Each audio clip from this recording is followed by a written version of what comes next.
வணக்கம். சோலை சாய் சமையல்லேருந்து இந்திரா பேசுகிறேன்.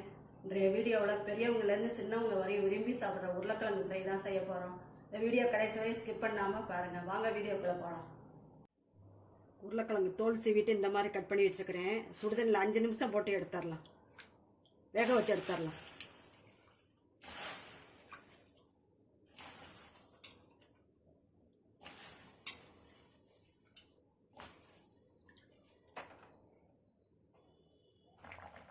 அஞ்சு நிமிஷம் ஆயிடுச்சு.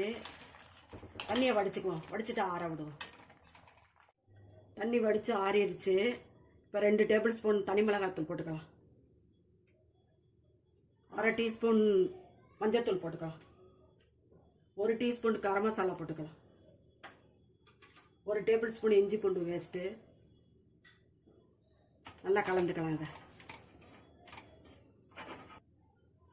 தேவையான அளவு உப்பு போட்டுக்கலாம்.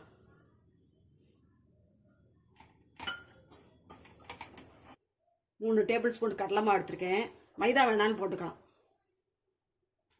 2 டேபிள் ஸ்பூன் பச்சரிசி மாவு,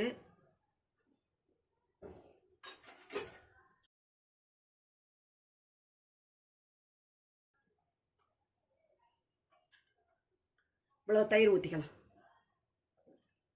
2 ஸ்பூன் இருக்கும் தயிர்.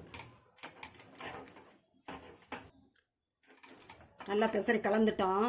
அரை மணி நேரம் ஊறட்டும். அரை மணி நேரத்துக்கிட்ட நல்லா ஊறிடுச்சு. எண்ணெயில் போட்டுக்கலாம். எண்ணெய் காஞ்சிருச்சு, எண்ணெயில் போட்டுக்கலாம்.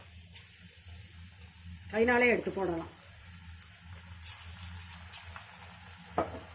மீடியம் ஃப்ளேமில் இருக்கட்டும் எண்ணெய்.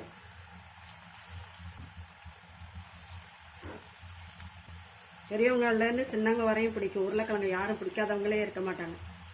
கடையில் போய் வாங்கி கொடுக்குறக்கு வீட்டிலே இருக்கிற பொருளை வச்சு செஞ்சு கொடுத்துடலாம்.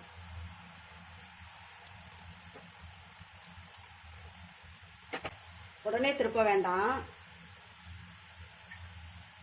பாதி வெந்தவனை திருப்பி விடணும்.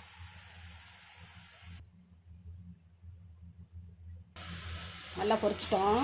எல்லாத்தையும் எடுத்துக்கலாம். கடையில் கலர் போடுவாங்க, நம்மளுக்கு தேவையில்லை. வீட்டில் செய்கிறது கலர்லாம் தேவையில்லை.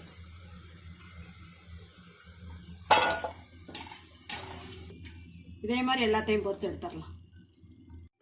எல்லாத்தையும் பொரிச்சு எடுத்துட்டோம். இது ஸ்நாக்ஸாகவும் சாப்பிடலாம், சாப்பாடுக்கும் தொட்டுக்கலாம். இதே மாதிரி நீங்களும் செஞ்சு பாருங்கள். செஞ்சு பார்த்துட்டு கமெண்ட்ஸில் சொல்லுங்கள். பிடிச்சிருந்தா மறக்காமல் சோலை சாய் சமையலுக்கு சப்ஸ்கிரைப் பண்ணுங்கள். நன்றி, வணக்கம். அடுத்த வீடியோவில் பார்க்கலாம்.